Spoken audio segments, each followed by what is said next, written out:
अब एक क्वेश्चन करते हैं, सॉल्व करते हैं। आप देख सकते हो यहाँ पे कि 2 लॉग है, ओके, और ये इक्वल टू 3 है। और जब इसको सॉल्व करना है वो किस वेरिएबल की वैल्यू फाइंड करना है, x का।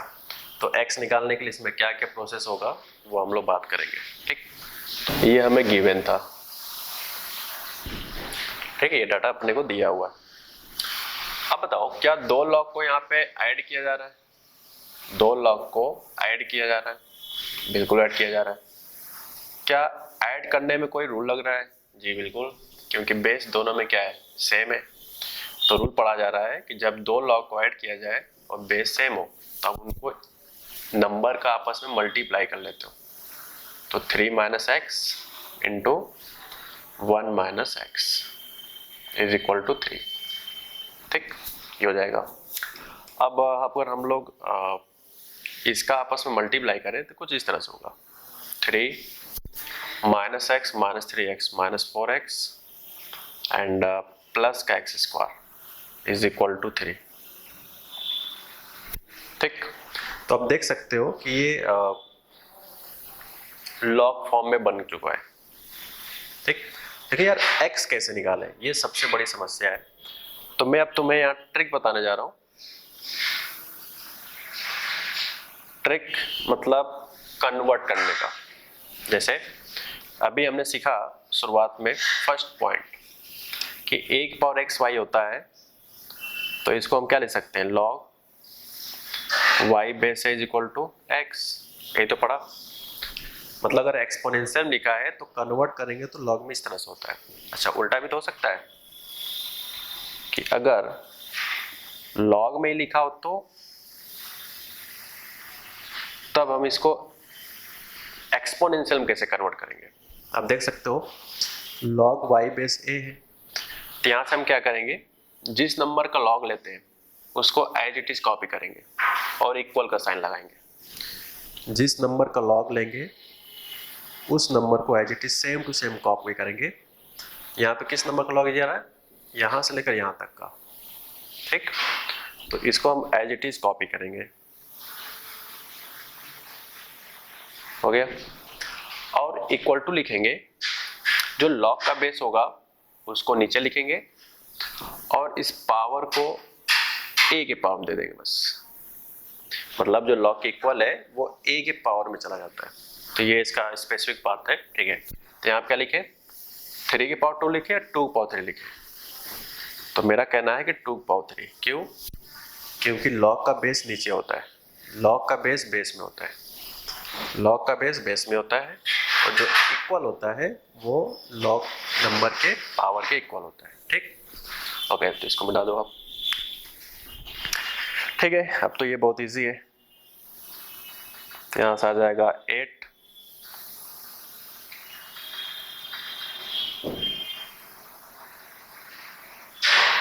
तो यहाँ से अब फैक्टर करेंगे तो कुछ इस तरह से आएगा।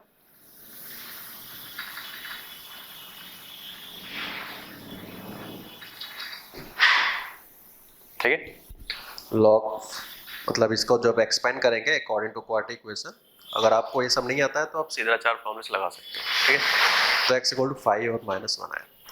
अब बात करते हैं कि क्या ये आंसर है, दिस दोनों सही है या दोनों गलत है या एक सही एक गलत है। तो इन सब का डिसीजन क्या होगा वो हम समझते हैं।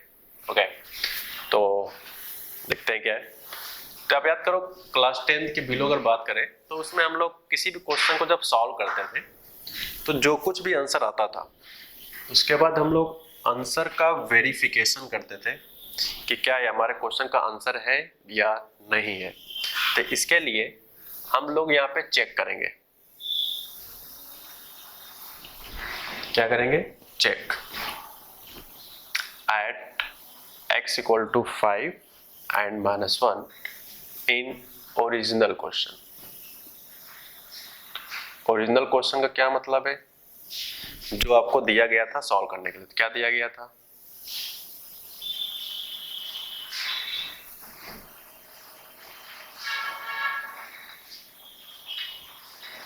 ओके, तो चलो बारे में चेक करते हैं।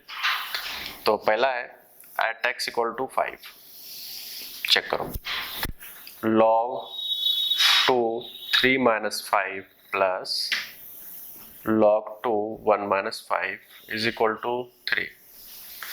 तो अब देख सकते हो ये माइनस का 3 आ जाएगा और ये आ जाएगा, सॉरी माइनस 2 आएगा और ये आ जाएगा माइनस का 4। ठीक, अब देख सकते हो कि ये क्या है, डिफाइन है कि अनडिफाइन है, अनडिफाइन। ये भी क्या है, अनडिफाइन। तो जब भी किसी भी लॉग में कोई भी टर्म्स अनडिफाइन होगा चेक करते समय, तो इसका मतलब होगा कि x इक्वल टू 5 जो है इज नॉट ए सॉल्यूशन, यानी कि ये सॉल्यूशन नहीं होगा। ठीक, अगर कोई भी लॉग चेक करते समय अनडिफाइन मिला, कोई भी एक भी मिल गई गलती से, तो इसका मतलब होगा जिस एक्स पे आप चेक कर रहे थे वो कभी भी डिफाइंड नहीं है, इसलिए मतलब वो सॉल्यूशन का हिस्सा नहीं होगा। ओके, यानी कि x इक्वल टू 5 हमारा सॉल्यूशन नहीं है। तो ये रहा 5 पे चेक, तो ये 5 का पूरा कंप्लीट हो चुका है, आप देख लो। ओके, अब हम चेक करेंगे -1 पे। ठीक, सेम बात -1 पे करेंगे। तो आप बताओ, जब -1 पे रखेंगे यहाँ पे, तो यहाँ पे आ जाएगा -1 plus 1 minus 1 is equal to 3।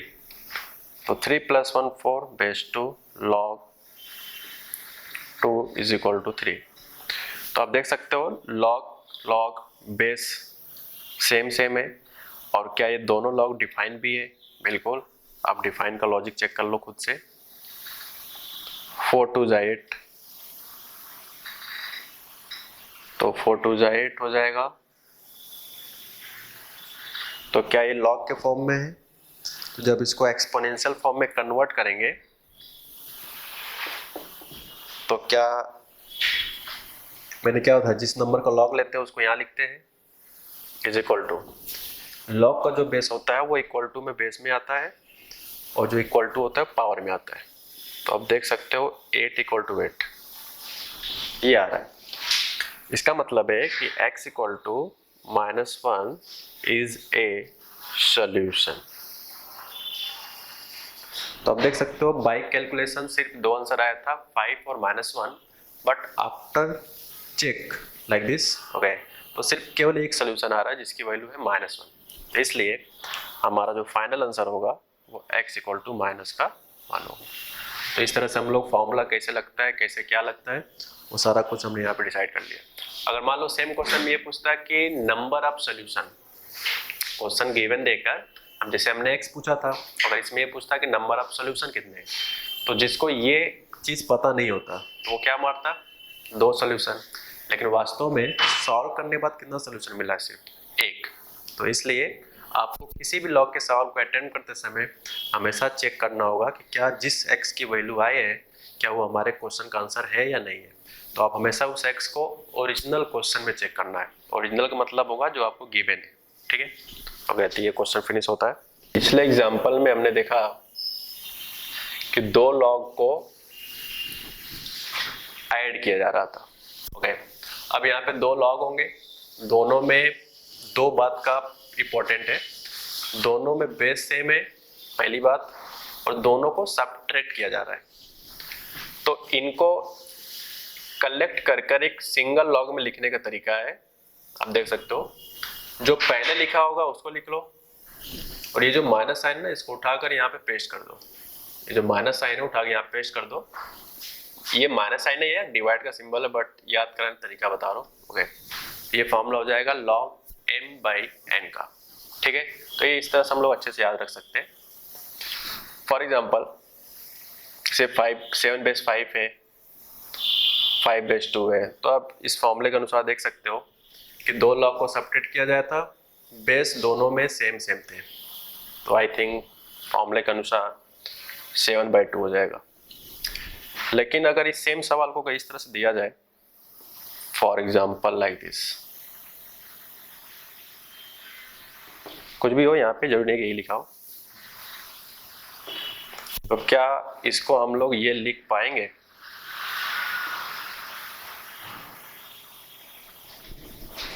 m की जगह पे 3 है, n की जगह पे -5 है। फॉर्मूला कहता है कि यार डिवाइड कर देते हैं। डिवाइड हमने यहाँ भी किया जो कि सही है, लेकिन यहाँ पे डिवाइड किया ये गलत है। अब ये कोई एक्सेप्शन तो है नहीं, तो क्या रीजन है गलत होने का? मैंने क्या बताया, कोई भी फॉर्मूला तभी वैलिड होगा जब तक कि वो लॉग पूरा का पूरा डिफाइन होना चाहिए। तो आप देख सकते हो ये डिफाइन है। डिफाइन क्यों है? क्योंकि जिस नंबर का लॉग ले रहे हैं वो पॉजिटिव है, जिस बेस पे ले रहे हैं वो भी पॉजिटिव है, और पॉजिटिव साथ साथ वो 1 नहीं है, इसलिए पूरा पूरा डिफाइन है। लेकिन जब बात करें सेकेंड लॉग का, तो इस -5 के कारण ये पूरा पूरा जो लॉग निकल के आ रहा है ये अनडिफाइन हो रहा है, क्योंकि जिस नंबर का लॉग लेते हैं वो हमेशा पॉजिटिव ही होता है। इसलिए ये फॉर्मूला हम लोग नहीं लगा सकते। तो ये गलत क्यों हो रहा है ये आप रीजन समझ सकते हो। यानी ये सब फॉर्मूला तभी लगेगा जब पूरा पूरा डिफाइन होना चाहिए, ओके, तब ये लगेगा, वरना नहीं लगेगा। ठीक है, तो एक छोटी सी बात था जो कि हमने बता दिया। अब इसी फॉर्मूले को आगे बढ़ाते हैं, बाद में सवालों को मैं मिक्स करके कुछ कराऊंगा अच्छे से। ओके, अब आते हैं 5 नंबर पे। ठीक, पहले एग्जाम्पल देखते हैं। जैसे मान लिखा है 2 और यहाँ पे लिखा है 16 फॉर एग्जाम्पल। तो इसको रीड करते हैं, log 16 base 2। Okay, log 16 base 2। क्या 16 को हम लोग किसी चीज का पावर भी लिख सकते हैं? बिल्कुल, 2 पावर 4। आप तो 4 पावर 2 भी लिख सकते हो, तुम्हारी इच्छा है। 2 पावर 4 लिख दिया। अब बताओ, क्या यहाँ पे जिस नंबर का लॉग ले रहे थे बाई चांस क्या उसका कुछ पावर डेवलप हुआ है? तो रूल ये कहता है कि किसी भी नंबर का जिसका लॉग ले, अगर उसका कुछ ना कुछ पावर बन जाए, जैसे यहाँ पे 16 का लॉग ले रहे थे तो 16 को हमने पावर में सेट कर लिया 2 पावर 4। तो रूल यही कह रहा है कि जिस नंबर का लॉग ले अगर उसका कुछ पावर बन जाता है तो रूल के अकॉर्डिंग वो जो पावर बनता है उसको लॉग के सामने मल्टीप्लाई कर सकते हो। ओके, log m पर n base a n into log m base a। So according to this यहाँ पे क्या हो जाएगा, 4 log 2 बेस 2। अब चाहो तो इसको सिंप्लीफाई कर सकते हो, ये मल्टीप्लाई का सिंबल रहता है हमेशा, ध्यान दें। ये फॉर्मूला आज हम लोग पढ़े हैं, आई थिंक फॉर्मूला नंबर 1। ये 4 हो जाएगा। ये छोटे सवाल से बस एक चीज सीखने को मिल रहा है कि फॉर्मूले को अप्लाई कैसे करते हैं। सवाल ऐसे एग्जाम में नहीं आते, वो भी मैं कराऊंगा। ठीक है, अब बात करते हैं आगे।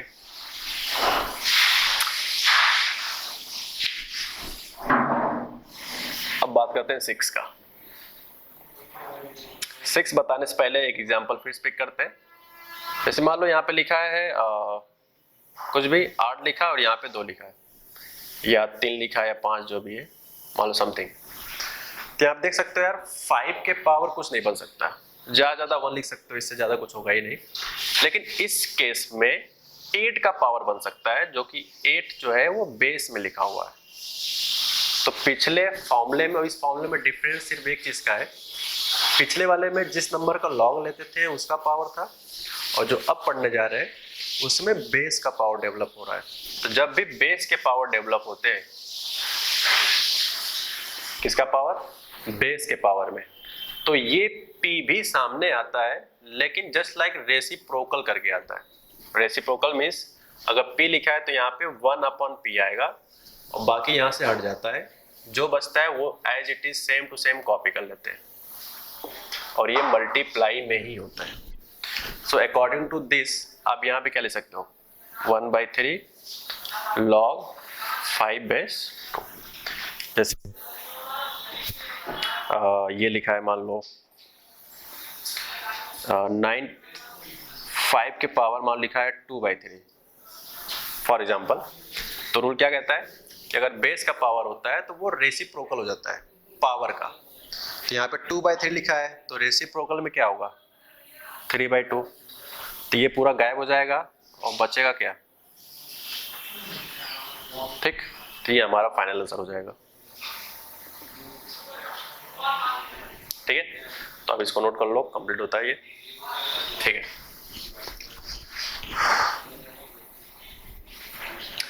और अगर हम लोग जो फॉर्मूला नंबर 5 था उसमें जिस नंबर का लॉग लेते हैं उसका पावर था, 6 फॉर्मूले में बेस का पावर था। अब एक ऐसा फॉर्मूला आने जा रहा है जिसमें बेस का भी पावर बन सकता है और जिस नंबर का लॉग ले उसका भी पावर बन सकता है। तो इस सिचुएशन में क्या करते हैं वो देखते हैं। तो जैसे फॉर्मूला नंबर 7 है, m के पावर भी n है और a की पावर भी p है। ओके, जिस नंबर का लॉग ले रहे हैं उसका भी पावर है और जिस बेस पे ले रहे हैं उसका भी पावर है। तो इस सिचुएशन में क्या होता है वो देखो। आप फॉर्मूले को लगाते समय एक बार बेस को भूल जाओ, कुछ लिखा है तो तब पावर वाले सिस्टम के हिसाब से n सामने आता है। ओके, तो यहां बचेगा m। अब इसको भूल जाओ तो बेस के हिसाब से p कहां आएगा, सामने 1 में, तो p भी गायब हो गया तो a बचेगा। तो यानी कि इनका जब आपस मल्टीप्लाई कर ले तो ये प्लस क्या हो जाएगा, n में 1 का multiply n and divide by p। तो अगर मैं पूरा बात करूं ओवरऑल तो वो n/p के नाम से जाना जाएगा।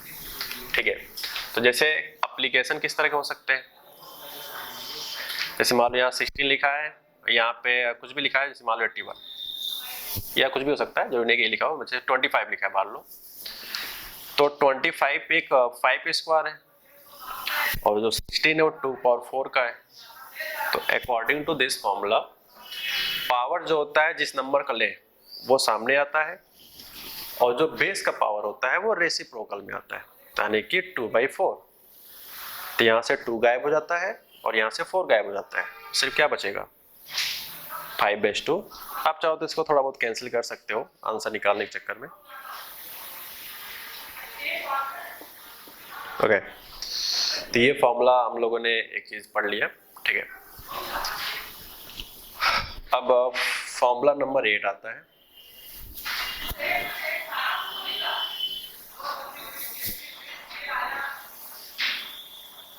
जैसे लिखा है कि log a base b, log a base b। Okay, तो इसको अकॉर्डिंग टू फॉर्मूला ये सेट कर सकते हैं कि जिस लॉग को लिखा है अगर उसको 1 लिखा जाए तो इस डाटा का आपस में इंटरचेंज हो जाता है। मतलब स्टार्टिंग में बेस b था और जिस नंबर का लॉग ले रहे थे वो a था, तो जस्ट रिवर्स हो जाएगा, a यहां जाएगा और जो बेस था वो यहां चला जाएगा। जैसे log 13/2 लिखा है तो इसे हम क्या ले सकते हैं 2/13। फॉर एग्जाम्पल लिखा है log 17/9, कुछ भी हो समथिंग, तो ये हो जाएगा आपका 9/17।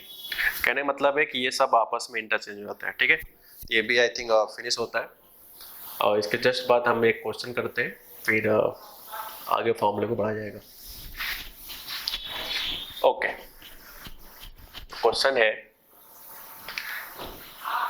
Compute the value of log 4/5 into 625 into 8। ठीक है, कंप्यूट द वैल्यू ऑफ मतलब इस दो चीज को आपस में मल्टीप्लाई किया जा रहा है और आफ्टर मल्टीप्लाई क्या आएगा वो हमें बताना है। ये हमारा एक बेसिक क्वेश्चन है जिसमें कई सारे फॉर्मूले रिवाइज हो जाएंगे अगर इस सवाल को आप कंप्लीट लगाते हो तो। ओके, तो आई थिंक क्वेश्चन हो गया होगा, अब सॉल्यूशन करते हैं। तो आप देख सकते हो कि log 5, यार 5 पावर तो 1 लिखा है तो कोई मतलब ही नहीं लिखने का। 4 को लिख सकते हैं 2 पावर 2 में, कुछ इस तरह का, इनटू 8 को लिख सकते हैं हम लोग 2 पावर 3, 6 to 5, ये 5 की पावर 4 होता है। 5 पावर 4 के फॉर्मूला होता है 6 to 5 यानी 625। अब बताओ इसमें फॉर्मूला जो लगेगा, फॉर्मूला नंबर 6, बेस का जो पावर होता है वो सामने आता है लेकिन रेसिप्रोकल में आता है और यहाँ बचेगा आपका log 5/2। यहाँ पे फॉर्मूला नंबर 7 लग रहा है क्योंकि 3 जिस नंबर का ले रहे हैं उसका भी पावर है और बेस का भी पावर है। तो इस सिचुएशन में क्या होता है पावर सामने और बेस का पावर रेसिप्रोकल में, तो ये 1 में आ गया, तो 2 बेस 5 हो जाएगा। तो आप देख सकते हो log 5/2 को लिख सकते हैं हम लोग log 2 base 5 into 3/4 log 2 base 5। तो ये चीज फिनिश हो गया, तो क्या बचेगा अपना 1/2 3/4 मल्टीप्लाई कर लो, जो भी आएगा आंसर आ जाएगा 3/8। तो ये हमारा इस सवाल का फाइनल आंसर कंप्लीट होता है। ओके, तो एक देख सकते हो यहाँ पे 2-3 फॉर्मूले रिवाइज हुए, 6, 7 एंड 5, I hope। ठीक है, एक क्वेश्चन और लिखते हैं, find the smallest positive angle of equation log sin x base cos x plus log cos x base sin x is equal to 2। तो इस तरह क्वेश्चन को कैसे अटेम्प्ट करते हैं, क्या तरीका है, वो भी हम समझेंगे। लेकिन ध्यान रहे, हमने यहाँ पे जो x की वैल्यू एंगल में है वो पॉजिटिव लेना है और सबसे छोटा लेना है, जितना छोटा छोटा एंगल हो सकता है लेकिन पॉजिटिव में। तो वही आपको x एक्सेप्ट करना है जो सबसे पॉजिटिव एंगल में यूज होता हो। ये आप लिख सकते हो, find the smallest positive angle of x of equation like this.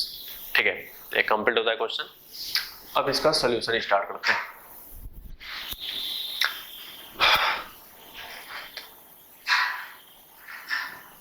ठीक है, अब इस क्वेश्चन को देख सकते हो कि log sin बेस cos है, ये log cos बेस sin है और इज इक्वल टू 2 है। अगर आप इसको ध्यान से देखो तो ये दोनों डाटा लिखा तो सेम है बट पोजीशन का चेंजेस है। जैसे इसमें cos x बेस है और दूसरे log में sin x है और ऐड किया जा रहा है, तो यार ऐड के अनुसार ऐसा कोई रूल है ही नहीं कि बेस डिफरेंट डिफरेंट हो तो ऐड होता हो, ऐसा कोई नियम तो है नहीं। आप इसको इकट्ठा तभी लिख पाते हो जब दोनों का बेस कैसा होना चाहिए, वो सेम होना चाहिए, बट इस केस में ऐसा नहीं है, यानी कि हम लोग एडिशन ऑफ लॉग की प्रॉपर्टी नहीं लगा सकते इस केस के लिए। ठीक है, चलो, लेकिन अगर इन दोनों लॉग में से किसी एक लॉग को 1 लिखा जाए तो मुझे लगता है कुछ इजी हो जाएगा।